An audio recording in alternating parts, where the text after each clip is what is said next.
Hey there, I'm Steve, and welcome to Jamsin Entertainment. And welcome to the conversation. Just before we get started, there are many ways you can help. You can like and subscribe so you never miss the conversation. But most importantly, please share this video. Get the word out there to this community. We can talk about all the things that we love. Today on Throwback Thursday, we're looking at Dungeons & Dragons, The Wrath of the Dragon God. So this is my second time viewing it. I think the first time I must have fallen asleep during it because I didn't remember a thing about this. I thought the main villain, Damodar, I thought he was like showing at the last 30 minutes of the movie.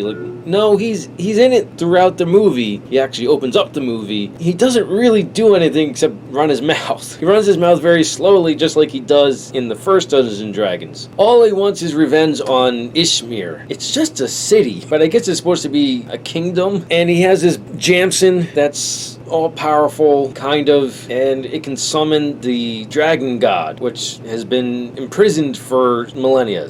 This movie is more like Dungeons & Dragons than the first one. I know I said in mine the first one is like a crazy campaign. I guess you could say it's like, if this is the first time the group is playing, and it's first time for the DM as well, this one, they're a little more experienced in playing. The DM still needs to work on exposition dump because the first 30 minutes of this movie is nothing but, I don't know, maybe it's just me. I've been a player and a DM, and I can just see how this would play out with players. You see them each doing their thing in their role for this game, and you can imagine the DM explaining things, gets with his or her players, and they go over okay, this is what your character knows, and this is what you need to tell the rest of the team if you so choose, and yada yada yada.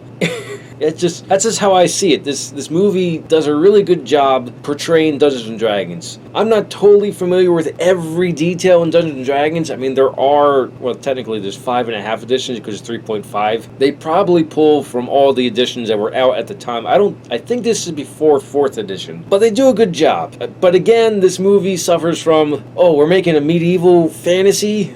Go to the medieval fantasy, grab the props, the costumes, the sets, grab all that. Ah, man. And the CGI in this is pretty bad.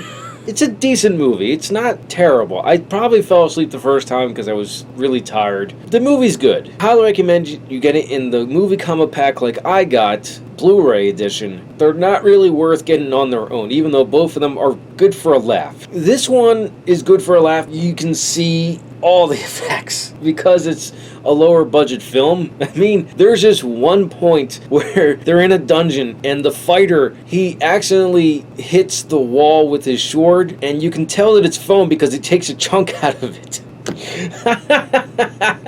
Let me know your thoughts in the comments below if you have seen the sequel to Dungeons & Dragons, and what are your thoughts in it. If you like what you saw, like it. If you think other people like it, share it. If you really liked it, hit the subscribe button. Thank you for watching, and live your imagination.